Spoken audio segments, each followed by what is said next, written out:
Good morning. I'm coming to continue the Carriers of God's Presence series where we have already talked about consecration. We talked about purification. We talked about the call itself and character development.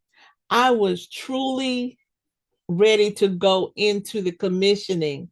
But this morning, as God often does, as the Holy Spirit often comes, the script has been flipped because there is a question that is hanging in the air. That question is, how do frail humans become carriers of God's presence? And so that's something that we want to talk about today. Talk about how we do the things that we've talked about, the consecration, we talked about purification. We talk about some more of that right now, but in a different capacity. Because, see, we do not become carriers of his presence because of our strength. We don't do it because of our perfection or performance. It's done by being in alignment with God, yielding to his will, and allowing him to develop the capacity to hold his presence within us.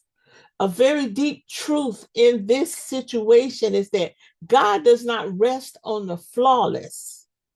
He rests on the yielded, and he is not attracted to strength.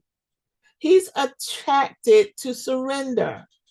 And I'm here to tell you, as one who has had multiple failures in learning how to surrender. I can remember being at Living Word Christian Center, and I don't even know what was going on in that particular service. We had a guest speaker, and I remember feeling like I was stuck to the wall, could not move. So I couldn't do anything but listen and obey. And I remember the man of God saying, "You need to say this over and over again. I surrender all." And I remember saying it and I kept repeating it. But in my mind, I kept saying, "Lord, I have tried and I don't know how to surrender. I don't know how to just give up," because that just did not seem to be in my DNA. I didn't come from a family structure where we just gave up, no matter what it was. As a matter of fact, as I was coming up in ministry, there was one of my mentors that said, "The one thing I see with you and your family is that no matter how many times the devil knocks you down, y'all spring right back up." Give up is not in our vocabulary. It's not in our DNA. And for me to be able to give up to God was difficult for me. It took a lot of wilderness situations. It took a lot of mindset changes for me to understand that giving up or yielding or surrendering to God was not giving up. It was changing a mindset, changing a way that I think, coming to an understanding that what I wanted was not good for me. What I thought was what I needed was not something that God had designed me for. That the future that I envisioned was not the one that God had ordained. And the thing about it is that you trade the foolishness is that you have in your mind for the perfection that's in God's mind. And that you live the life that God had ordained for you, where you truly become alive. So as we talk about this, there are 5 apostolic and prophetic stages of how God forms a presence carrier in a mortal, imperfect vessel. We talked about this first one, consecration, that we become carriers through consecration and not perfection. 1 Peter 1:16 says, "Be holy, for I am holy." And I get frustrated with the church because we keep talking about holiness, but we never talk about what it is. Because, see, holiness is not flawlessness. Holiness is when you have come to a separation unto him, when you have dedicated your life to him, that it is choosing his voice over and above your own emotions. Because you know your emotions scream at you. They yell at you. They're the loudest voice in the room. But when you take a conscious effort to still your spirit, to hear God's voice, that still small voice in the midst of the chaos, that's holiness.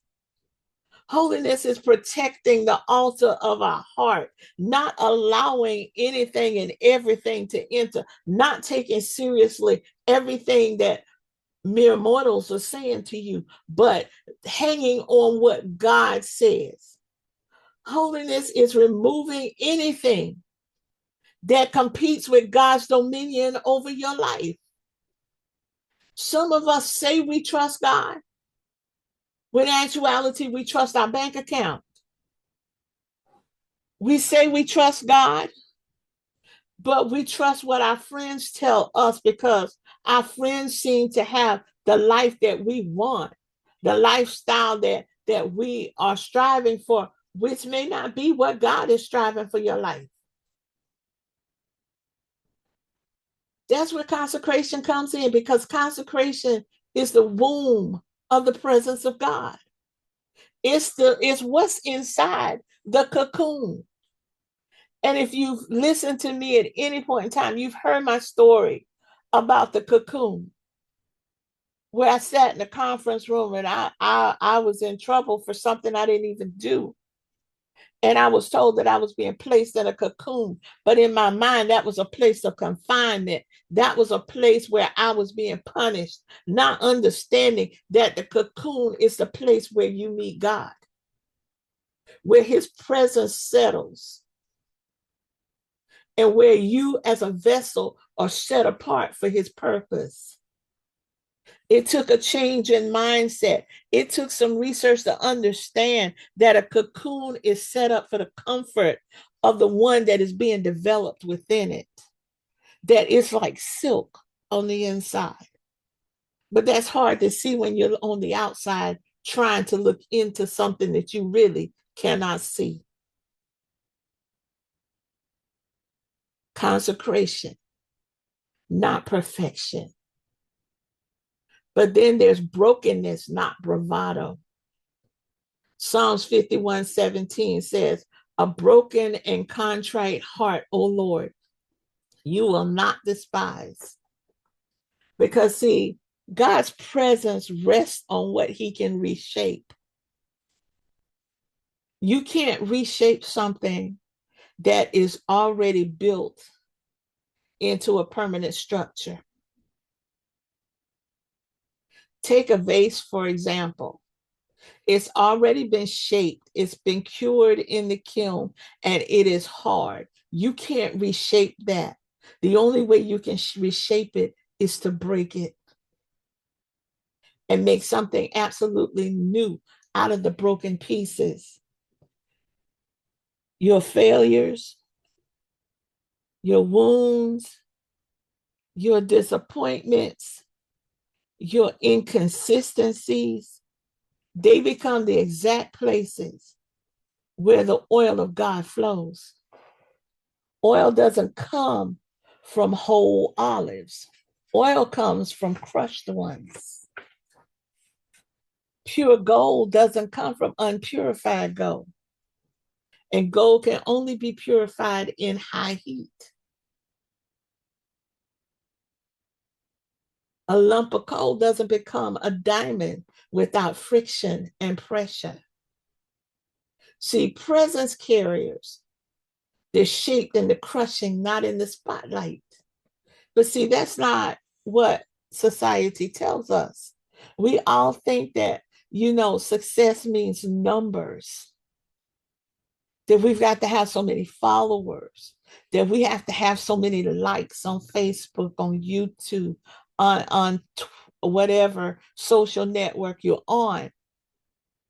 But it's not. That's not how God develops you.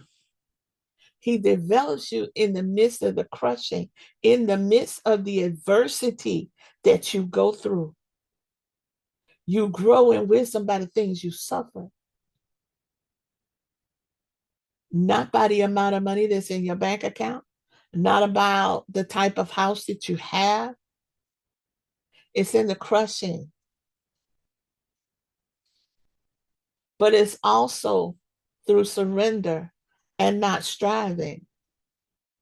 Luke 22:42 gives us Jesus's words, not my will, but yours be done. I'm here to tell you that's not easy. That's not simple. And it's not just words. That is a total release of every hope, dream, wish that a human being could have so that they can accept what God has for them. God does not fill a full vessel.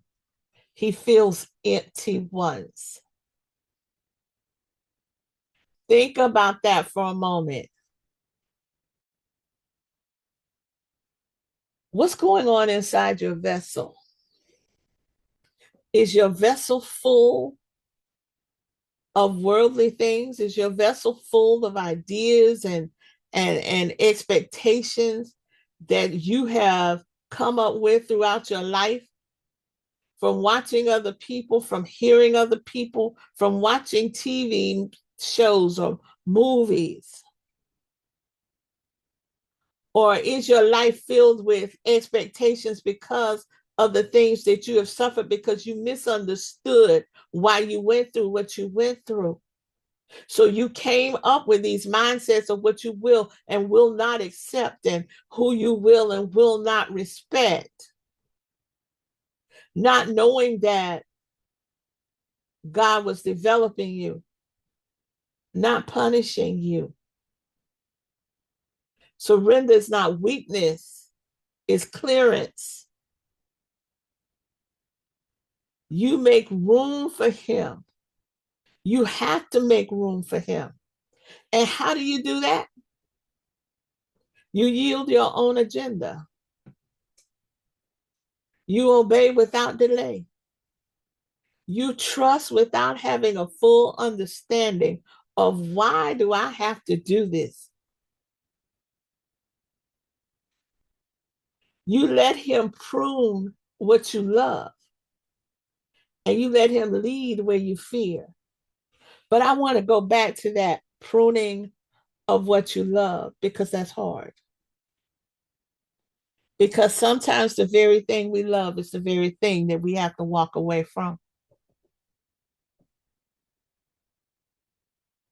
And that is truly hard. Or the very thing that makes us feel whole, or the very thing that makes us feel good, the very thing that gives us that ability to move on is the very thing that you have to give up. But your body is craving it. Your body is screaming out to you that I need this. And God is saying, you can't have this.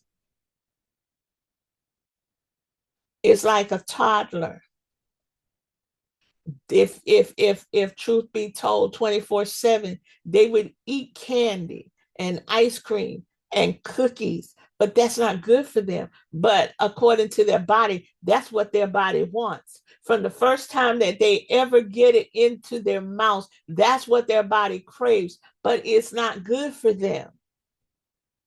And of course, when you deny them that, it feels like punishment, when in actuality, you're looking out for them, trying to protect them.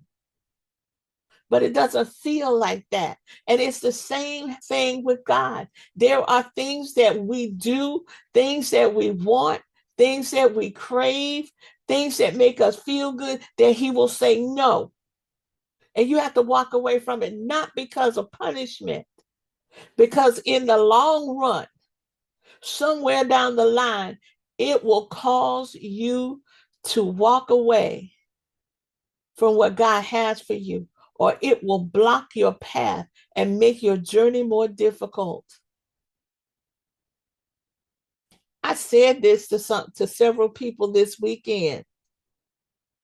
The last few years that we have gone through, we have had to walk through some things that were different and that were difficult because they brought us to this year where we are going to have to walk by faith and not by sight.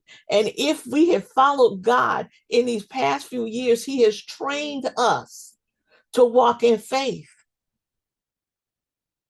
But some of us have resisted what God was trying to teach us. And now we are going to struggle even the more. But we need to understand that His presence, that the flow of His Spirit, that His anointing, that the oil will flow through the path of least resistance.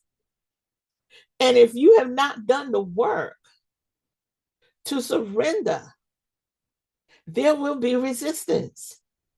And you will be crying out to Him because you can't understand why His presence is not there. It's because you have placed obstacles within yourself that are blocking His flow. You cannot be full of God and full of self at the same time. Fasting is not about punishment. And often fasting is more than about food. It's about surrender. It's about yielding. It's about making room for God.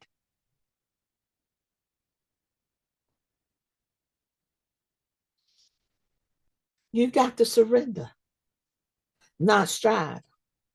But there also has to be communion and not occasional devotion. John 15:4, the A part says, abide in me. The presence you carry publicly is always the presence you cultivate privately. Let that sink in because, some of us think that we can fool people. Well, you can, but guess who you can't fool? God. See, presence carriers are formed in stillness, meditation, worship, prayer, the word, silence, and waiting. Because you cannot carry what you do not consume. But let's look at those words because those are words that bother us. Stillness, silence, waiting. You know that scripture that says, be still and know, or stand still and see.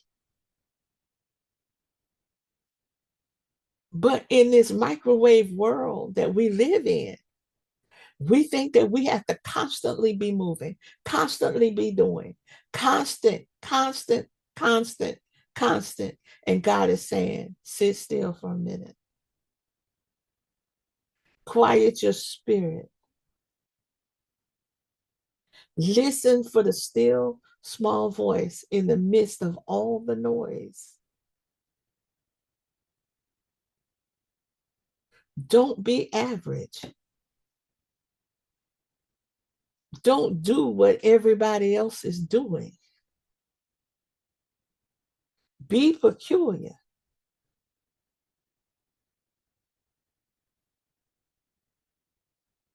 Those who dwell with Him will eventually look like Him. You know that old saying? I remember my mom talking about this man going to the judge and was saying the kids weren't his. And the judge said, you provided a house for him to live in? I said, yes, sir.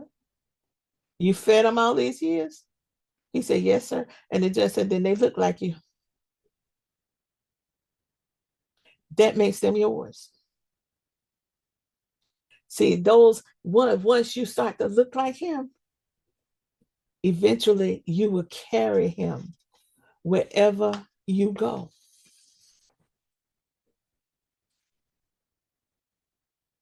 And then it takes obedience, not emotion. John 14:15. If you love me, keep my commandments. And I remember that the first time that God spoke to me about Lighthouse, it was from that. If you love me, keep my commandments.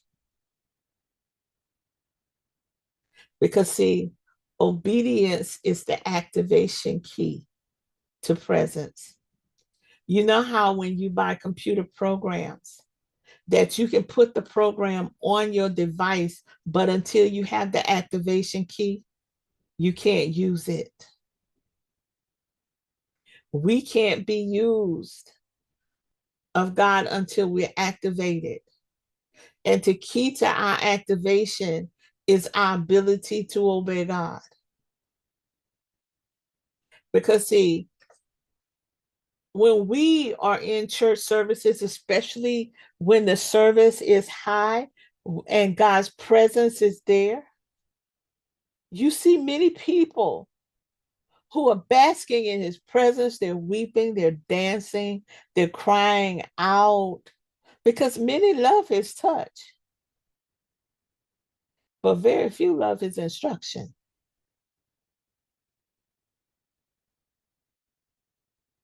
Let that sink in.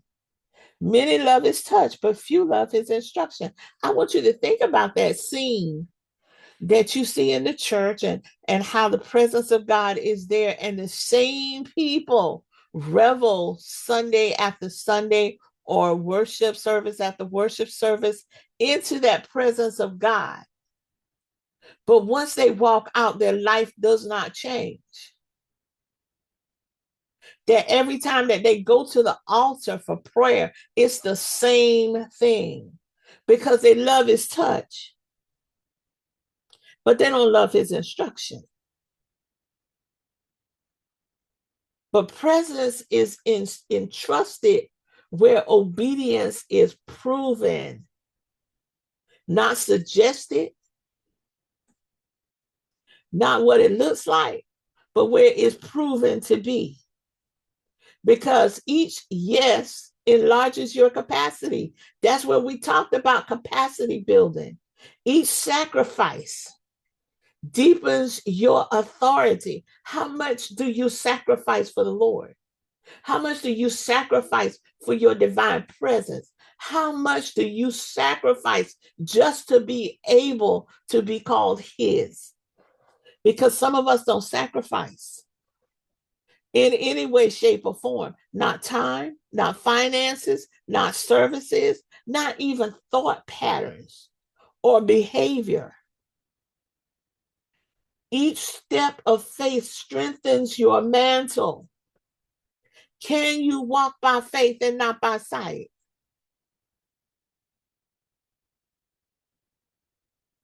Think about that. I'm not necessarily a prosperity person, but there are times that I know that God will place his finger on something and you have to make a decision. Am I going to follow God or I'm going to pay the rent?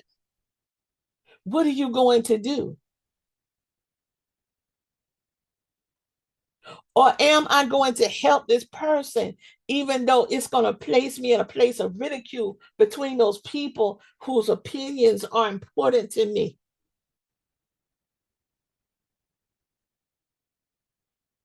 God gives his presence to those who will honor it, not just those that experience it. His presence is precious. And how will you treat it once it's given? What will you do once God inhabits you?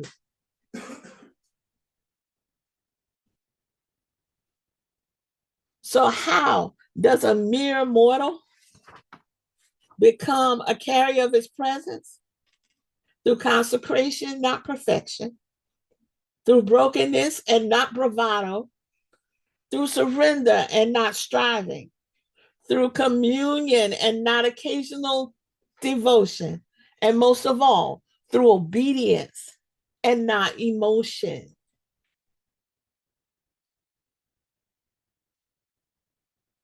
There's an apostolic prophetic summary statement that says, you become a carrier of God's presence where your life becomes a place he enjoys staying, not a weekend visit, not a crisis stop, but a permanent dwelling. Think about that statement, because I don't know about y'all, but I have been places. I'm just going to be transparent. Many years ago, when I did try that thing called marriage, and I'll never forget the first time that I met my mother-in-law. We went to South Lake Tahoe to her house, and him telling me that we're staying the weekend, and we had the kids and everything. And the first thing this woman did was cuss me out. And I'm like, okay, she doesn't know me. I understand that, me and her son actually eloped and all of that. But that wasn't a place where I enjoyed staying. And I'm here to tell you that's the only time I spent the night there.